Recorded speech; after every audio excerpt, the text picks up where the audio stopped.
আমি দয়া করে দেখাবো ইলিশ পাতুরি। 7 বছরে লাউ পাতা দিয়ে দিব।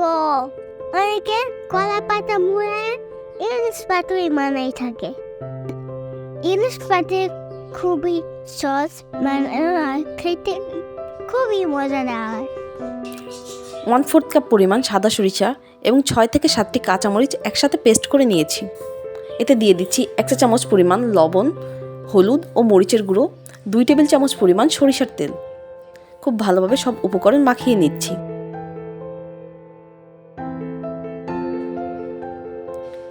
এখন মাছের এপিঠ ওপিঠে সরিষা পেস্ট মেখে দিচ্ছি।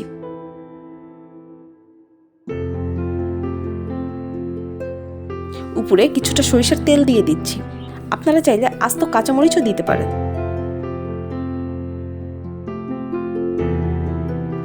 এখন খুব ভালোভাবে মুড়িয়ে নিচ্ছি।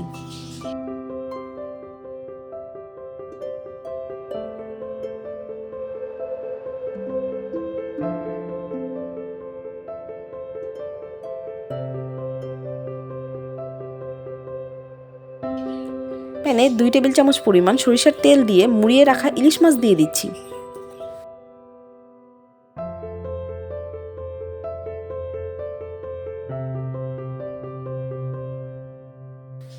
দশ মিনিট ঢাকা দিয়ে রান্না করব।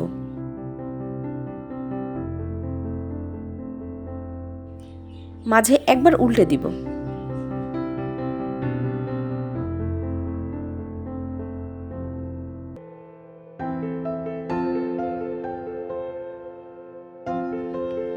ঝটপট তৈরি হয়ে গেল ইলিশ পাতুরি।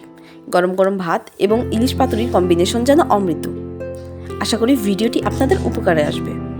ভিডিওটি ভালো লাগলে চ্যানেলটি সাবস্ক্রাইব করবেন এবং আপনাদের মূল্যবান মন্তব্য কমেন্ট সেকশনে জানাবেন।